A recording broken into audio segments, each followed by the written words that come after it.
इन लोगों ने तो मुझे मार डाला। अब मेरे परिवार का क्या होगा? नहीं, मैं इनमें से एक को भी नहीं छोड़ूंगा, सबसे बदला लूंगा। और ये पार्क, इसे तो मैं कभी खुलने नहीं दूंगा। इस पार्क में अब मौत का साया रहेगा और यहाँ कोई भी नहीं आ पाएगा। पार्क का मालिक कुछ ही दिनों में दूसरे बढ़ई से झूले बनवाकर पार्क में लगवा देता है।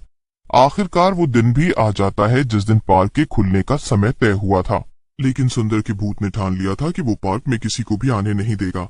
जैसे ही पार्क खुला, कुछ बच्चे वहां पर खेलने आए। सुंदर अचानक से एक झूले पर जाकर बैठ गया और झूला झूलने लगा। उसे देखकर बच्चे डर गए। सभी बच्चे डर के मारे पार्क छोड़कर भाग गए। और अब जो कोई भी पार्क में आता, सुंदर उसे डरा धमकाकर भगा देता। लेकिन सुंदर का असली मकसद तो कुछ और ही था। 3 दिन हो गए और मैंने अभी तक किसी को भी पार्क में आने नहीं दिया है। लेकिन अभी तक यहाँ पर वो पार्क का मालिक ब्रजेश नहीं आया। मेरा असली मकसद तो उससे बदला लेना है। पता नहीं ये खबर उस तक पहुंची भी है कि नहीं कि इस पार्क में भूत का साया है। सुंदर का भूत खुद से बातें कर ही रहा था कि तभी वहां पर वो दोनों कर्मचारी आ गए हैं जो ब्रजेश के लिए काम करते थे। वो दोनों आपस में बातें कर रहे थे। तू पागल है क्या?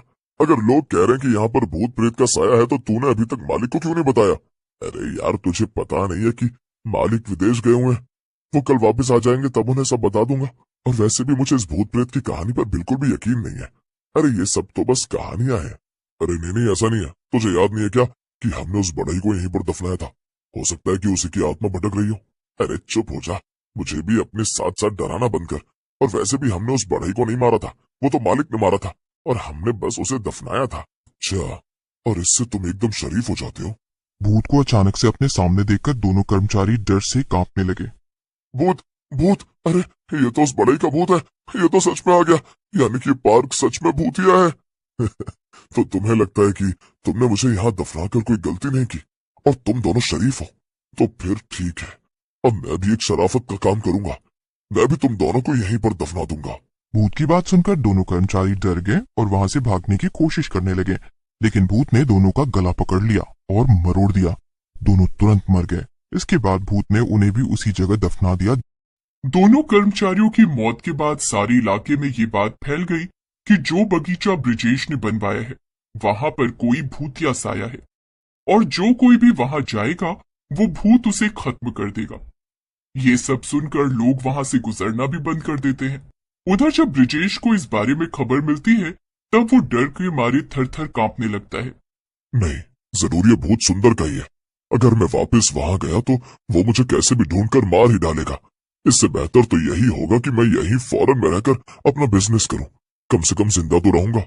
ये सोचकर ब्रिजेश वापस ही नहीं लौटता और सुंदर का भूत उसका इंतजार करता रह जाता है। एक रात सुंदर का भूत कर सोच रहा था, इतना समय बीत गया और वो ब्रजेश वापस ही नहीं लौटा। अब भला मैं कैसे अपना बदला ले सकूंगा और अपनी आत्मा को शांति दिला सकूंगा? लेकिन मैं तो इस पार्क से बाहर भी नहीं निकल सकता। सिर्फ एक ही तरीका है इस पार्क से बाहर निकलने का। अगर मैं किसी इंसान के शरीर में घुसकर यहाँ से बाहर निकल जाऊं। लेकिन वो भी कहाँ मुमकिन है? रात तो दूर की बात है, मेरे डर से तो कोई यहाँ दिन में भी नहीं गुजरता है। सुंदर का भूत बैठे बैठे ये सब सोच ही रहा था कि तभी उसे कुछ आवाज सुनाई देती है। पार्क के बाहर सड़क पर एक नशेड़ी आदमी लड़खड़ाते जा रहा था। उसे देखकर भूत को एक तरीका सूझता है। वो पार्क के अंदर ही एक सुंदर लड़की का रूप ले लेता है और फिर उस आदमी को आवाज लगाकर कहता है, क्या तुमने मुझे आवाज लगाई? तुम तो बहुत ही सुंदर लड़की हो। तुम आधी रात को इस भूतिया पार्क में क्या कर रही हो? क्या तुम जानती नहीं है भूतिया है? आदमी तुरंत पार्क के अंदर घुस जाता है और लड़की को उठाने के लिए आगे बढ़ता है। लेकिन तभी लड़की वापस भूत में बदल जाती है। भूत! भूत बचाओ! हम भागो! ये सुंदर लड़की भूत में कैसे बदल गई? लेकिन इससे पहले आदमी भाग पाता, भूत उसके शरीर में घुस जाता है और पार्क से बाहर आ जाता है। वाह वाह वाह वाह वाह, मैं तो बाहर आ गया। लेकिन अब क्या करूं? किसकी मदद दूं और उस ब्रजेश तक कैसे पहुंचूं? हाँ, एक काम करता हूँ। सबसे पहले मोहिनी के पास जाता हूँ। मोहिनी मरने से पहले सुंदर की पत्नी थी। अब सुंदर के भूत के पास आखिरी रास्ता यही था कि वो मोहिनी के पास जाता और उससे मदद लेता। भूत जल्दी से अपने घर पहुंचता है और खिड़की से अंदर जाकर देखता है। अंदर मोहिनी और बच्चे सो रहे थे। भूत उस आदमी के शरीर से बाहर आ जाता है और तभी वो आदमी डर के मारे वहां से भाग जाता है। भूत घर के अंदर चला जाता है और धीमे से मोहिनी को उठाता है। मोहिनी, उठो, उठ जाओ मोहिनी। मोहिनी की जैसे ही आंख खुलती है, भूत को अपने सामने देखकर वो चिल्लाने लगती है, लेकिन भूत उसे शांत करा देता है। चुप हो जाओ मोहिनी, वरना बच्चे जाग जाएंगे। मैं सुंदर हूँ, मैं मरने के बाद एक भूत में बदल गया हूँ। ये सुनकर मोहिनी शांत हो जाती है। ये सब तुम क्या कह रहे हो? क्या सच में तुम मेरे मरे हुए पति सुंदर हो? बाहर ले जाकर भूत मोहिनी को सब कुछ बता देता है। भूत की बात सुनकर मोहिनी बहुत परेशान हो जाती है और उससे कहती है, तो अब हमें क्या करना है? ऐसे तो तुम हमेशा भटकते ही रहोगे, और वो ब्रिजेश का बच्चा, वो तो डर के मारे यहाँ वापस आने का नाम ही नहीं ले रहा है। करना क्या है? तुम बस मुझे कुछ समय के लिए अपना शरीर दे दो और अपनी फ्लाइट की टिकट बुक करवा दो फौरन जाने की। अब मैं वहीं जाकर ब्रिजेश को मारूंगा। अरे अरे, तुम तो ऐसे बात कर रहे हो जैसे कि मरने से पहले बड़ी संपत्ति छोड़कर गए हो हमारे पास। यहाँ मैं जैसे तैसे इन बच्चों को पाल रही हूँ, फ्लाइट की टिकट कहाँ से खरीदूं? ओहो, तुम और तुम्हारे ताने। खैर छोड़ो, तुम मुझे अपना शरीर दो, मैं एयरपोर्ट पे लोगों को डराकर टिकट छीन लूंगा। हाँ, ये ठीक रहेगा। तो फिर मुझे मंजूर है, ले लो मेरा शरीर।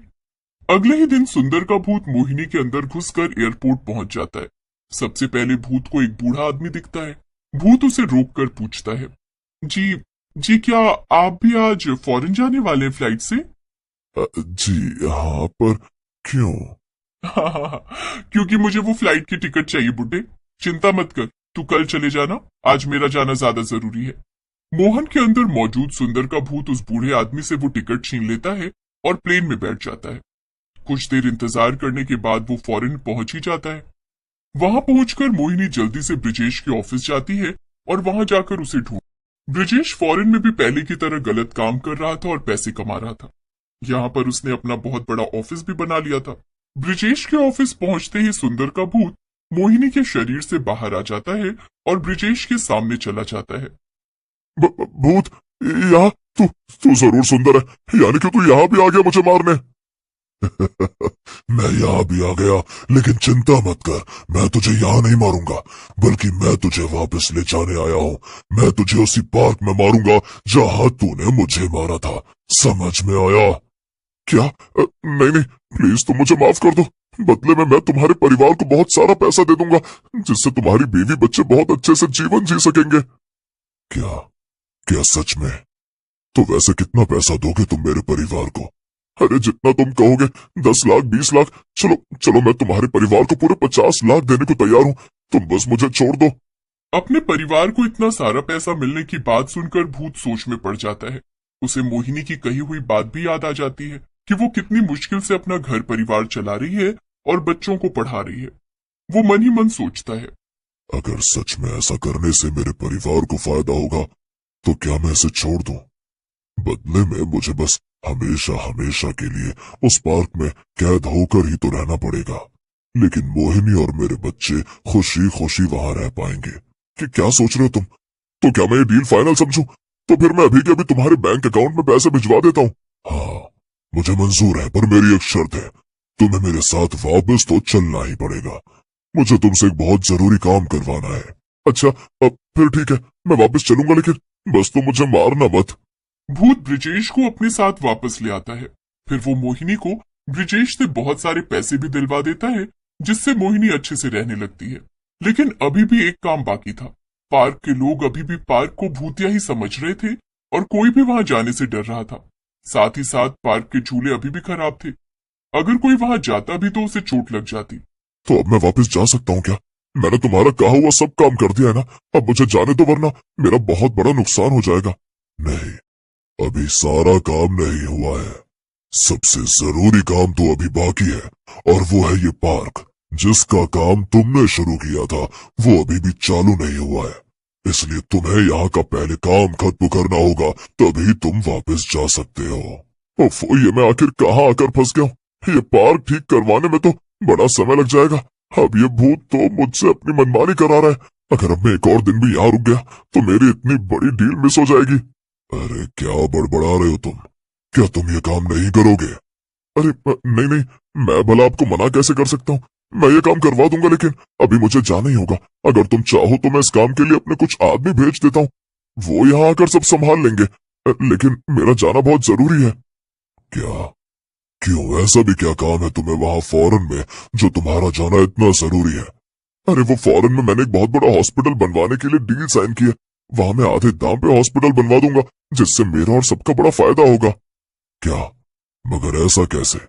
आधे दामों में हॉस्पिटल बनवाने से तो तुम्हारा नुकसान होगा ना। अरे नहीं नहीं, मेरा तो फायदा ही फायदा है। मैं यहाँ से झोला छाप डॉक्टर ले जाऊंगा और वहां के लोग आकर उनसे महंगा महंगा इलाज करवाएंगे। साथ ही साथ मैं हॉस्पिटल को बनाने में सस्ता सामान इस्तेमाल करूंगा। क्या? तो ये है तुम्हारा प्लान? हाँ, चलो अब मैं चलता हूँ, और पार्क सही करवाने के लिए मैं किसी को भेज दूंगा। इतना कुछ हो जाने के बाद भी तुझे अक्ल नहीं आई ब्रजेश के बच्चे। अभी भी तेरा लालच तेरे सर पर चढ़ा हुआ है। तेरी वजह से मेरी जान गई, और तू यहाँ पार्क बनवाकर न जाने कितने ही लोगों को नुकसान पहुंचाना चाहता था। जब मैंने तुझे यहाँ से डरा कर भगा दिया, तो अब तू दूसरी जगह जाकर लोगों को नुकसान पहुंचाना चाहता है। तेरे जैसे इंसान कभी नहीं सुधर सकते। तेरी तो बस एक ही सजा है, मौत। भूत ने गुस्से में ब्रजेश की गर्दन पकड़ ली और उसे हवा में उड़ा दिया। अरे अरे बाप रे, वो तो मैं मजाक कर रहा था। मुझे माफ कर दो, छोड़ दो मुझे, इस बार छोड़ दो। आइंदा ऐसी गलती कभी नहीं करूंगा। ब्रजेश बहुत माफी मांगता है, लेकिन भूत इस बार उसकी एक भी नहीं सुनता है और उसका गला दबाकर उसे मार देता है। कितना पापी इंसान था ये। अब इसके मरने से न जाने कितने ही लोगों की जान बच जाएगी। ब्रजेश के मरते ही सुंदर का भूत भी गायब हो जाता है, क्योंकि अब अपना बदला लेने के बाद उसकी आत्मा को भी शांति मिल गई।